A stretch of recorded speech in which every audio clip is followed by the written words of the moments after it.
अंतरिक्ष डॉकिंग के बाद अब इसरो ने नया प्लान तैयार कर लिया है। इसरो चीफ ने 99वें प्रक्षेपण का जश्न मनाते हुए कहा कि स्पेक्ट्रम मिशन अन्य मिशनों का आधार बनेगा। इसकी कामयाबी के बाद चंद्रयान मिशन बेहद आसान हो जाएगा।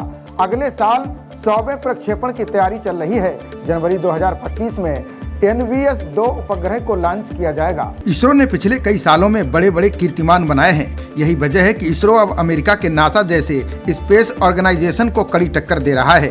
इसरो ने सोमवार रात 10 बजे अपने स्पेनडेक्स मिशन को लॉन्च कर इतिहास रच दिया है। मिशन को श्रीहरिकोटा के सतीश धवन अंतरिक्ष केंद्र से लॉन्च किया गया। इसके लिए इसरो के PSLV C-60 रॉकेट का इस्तेमाल किया गया था। इस मिशन के जरिए महत्वपूर्ण प्रौद्योगिकी अंतरिक्ष डॉकिंग के तहत 2 अंतरिक्षयान सफलतापूर्वक एक दूसरे से अलग हो गए। उन्हें वांछित कक्षा में स्थापित कर दिया गया है। अब इन दोनों को एक दूसरे से जोड़ा जाएगा। अंतरिक्ष एजेंसी ने इसकी जानकारी दी है। यहाँ सबसे अहम है कि स्पेनडेक्स मिशन के इस्तेमाल प्रौद्योगिकी अन्य देशों की तुलना में कम लागत की है। बता दें कि नासा भी यान भेजने और वापस लाने में इसी तकनीक का इस्तेमाल करता है। स्पेनडेक्स मिशन की सफलता से भारत, अमेरिका, रूस और चीन के बाद ऐसी प्रौद्योगिकी वाला चौथा देश बन गया है।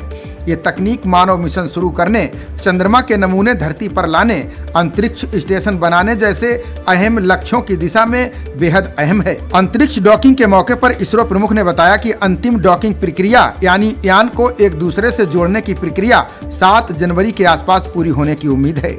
उन्होंने आगे कहा कि चंद्रयान 4 के लिए काफी अहम साबित होगा। विज्ञान और प्रौद्योगिकी राज्य मंत्री डॉक्टर जितेंद्र सिंह ने इस मिशन की सफलता पर खुशी व्यक्त की है। उन्होंने बताया कि भारत अब अंतरिक्ष डॉकिंग करने वाले चुनिंदा देशों में शामिल हो गया है। यह उपलब्धि भारत के आत्मनिर्भर भारत के लक्ष्य की दिशा में एक महत्वपूर्ण कदम है। स्पेनडेक्स मिशन का उद्देश्य अंतरिक्ष में 2 उपग्रहों को डॉक करना है।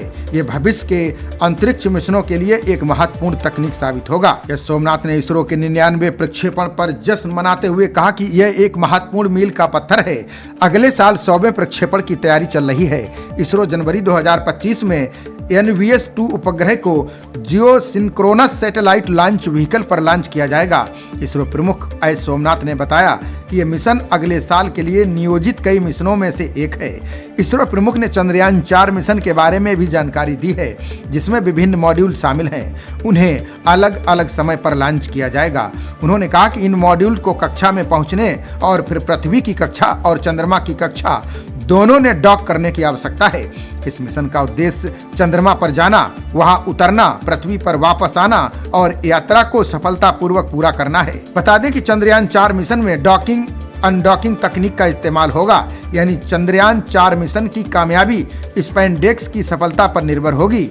नासा की तरह अपना खुद का स्पेस स्टेशन बनाने में इसी मिशन की तकनीक का इस्तेमाल किया जाएगा। खबरों का सिलसिला जारी रहेगा। देखते रहिए जनप्रवाद। नमस्कार।